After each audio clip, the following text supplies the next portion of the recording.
has been to the White House before, but this was the Dalai Lama's first meeting with U.S. President Barack Obama. His mood seemed light, even playful at times. So since my childhood, I always admire America, not economy or military power, but mainly as a champion of democracy, freedom, human value. The Dalai Lama says his meeting with President Obama included discussions about the need for women to take on more leadership roles, respect for all world religions, and human rights in Tibet and around the world. The promotion of human value in order to bring a peaceful world, or peaceful family, peaceful individual. Many Tibetans have anticipated the Dalai Lama's visit to the White House. Dan Duk Dikhao waited with his daughter in the cold just to catch a glimpse of the Dalai Lama. I born in India and I never see my country. Tibet is my place, you know. Yeah, I want to see before I die. Dikhao says China will not allow him to return to Tibet.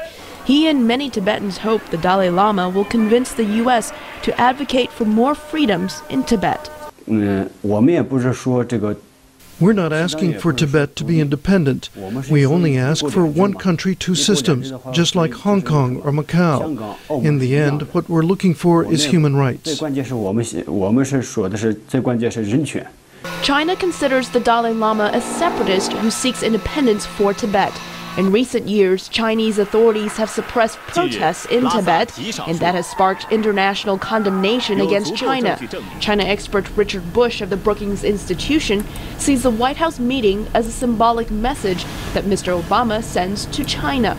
Reaffirm his commitment to the improvement of human rights in China. That's a part of any president's agenda, but how you do it is difficult. So this visit is a convenient way to do that reaffirmation. President Obama chose not to meet with the Dalai Lama when he visited Washington last October, just before Mr. Obama's summit with Chinese President Hu Jintao. When the White House scheduled a meeting with the Dalai Lama this year, the Chinese government and many of its citizens protested. The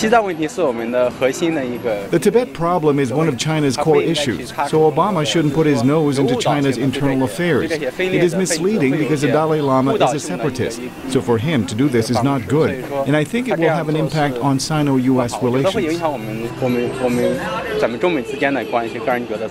The meeting at the White House comes at a time of other strains in U.S.-Chinese relations, notably China's opposition to the sale of $6.4 billion in arms to Taiwan.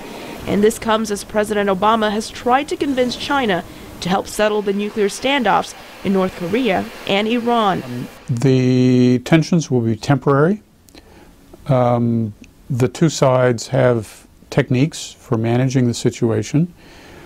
It will return to something like a status quo. But for Tibetans around the world, every meeting with a U.S. president gives them hope that America will advocate their cause. And Dikhao continues to dream of the day when he says his daughter can visit a much freer Tibet. In Washington, Elizabeth Lee, VOA News.